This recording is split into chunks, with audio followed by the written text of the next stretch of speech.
J. Jayalalithaa என்னும் நான். இரும்பு பட்டாம்பூச்சி. ஜே. ஜெயலலிதா எனும் நான். ஜே. ஜெயலலிதா தமிழ்நாடு அரசியல் வரலாற்றில் நீங்காத இடம் பிடித்த ஆளுமை.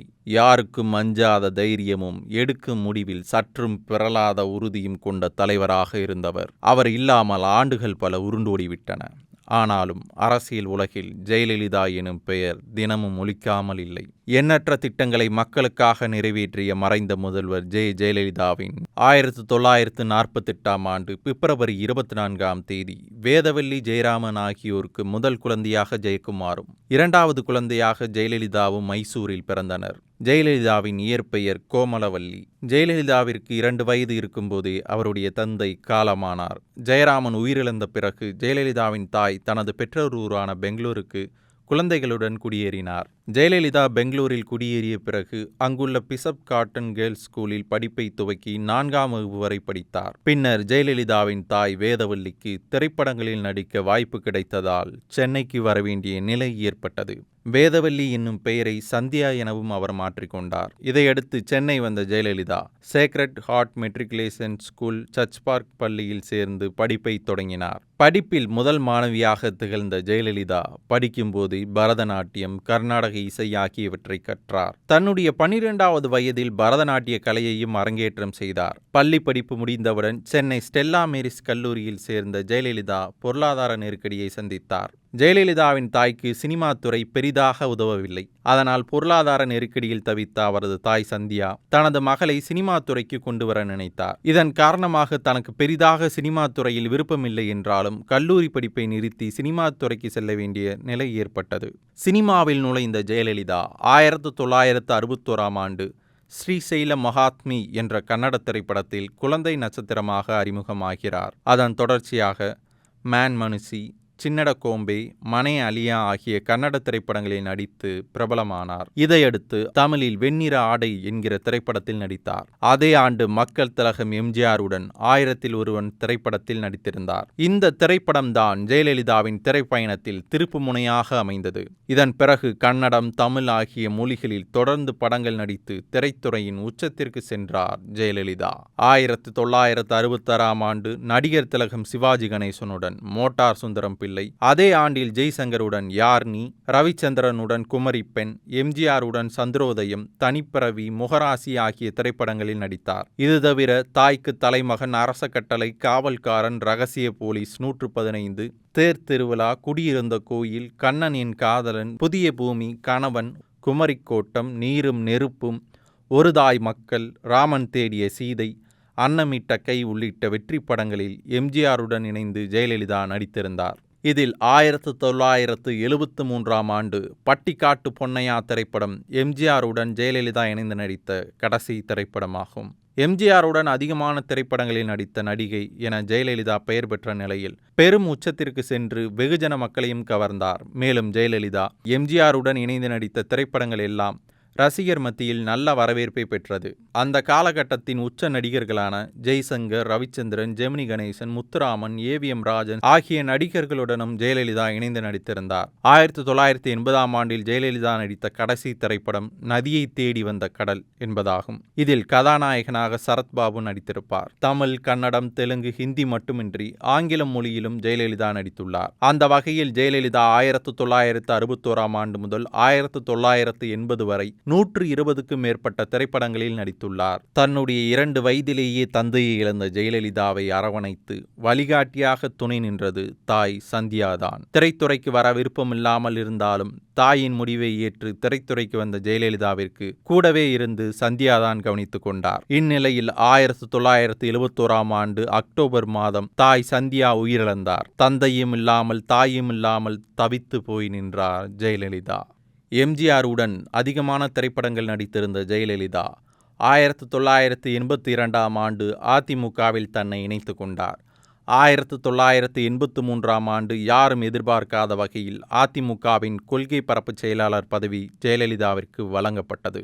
1984ஆம் ஆண்டு மாநிலங்களவைக்கு தேர்வான ஜெயலலிதாவிற்கு நாடாளுமன்றத்தில் 185வது இருக்கை ஒதுக்கப்பட்டது. அந்த இருக்கை 1962 முதல் 1967 வரை திமுக நிறுவனரும் தமிழ்நாட்டின் முன்னாள் முதல்வருமான அண்ணாதுரை அமர்ந்திருந்தது என்பது குறிப்பிடத்தக்கது.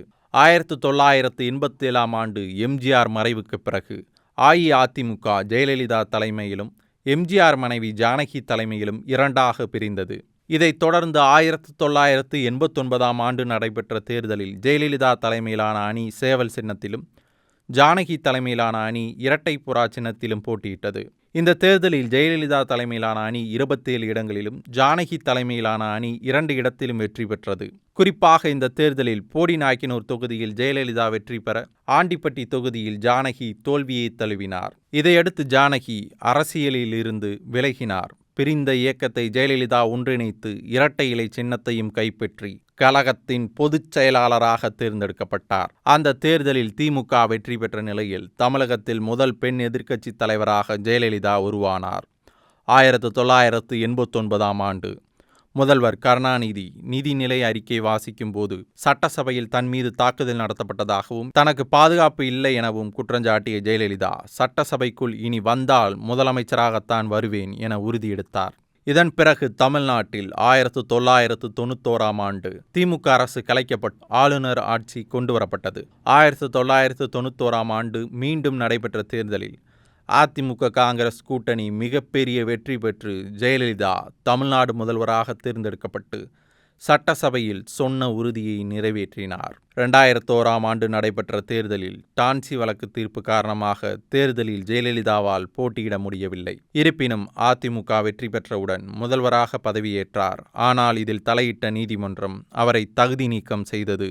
இதையடுத்து அவர் பதவி விலகினார். 1991 முதல் 1996 வரையிலான ஆட்சி காலத்தில் அரசு நிலத்தை குறைந்த விலைக்கு வாங்கியதான டான்சி வழக்கில் விசாரணை நீதிமன்றம் ஜெயலலிதாவுக்கு எதிரான தீர்ப்பை வழங்கியதன் காரணமாக முதல்வராக அவரால் தொடர முடியாமல் போனது.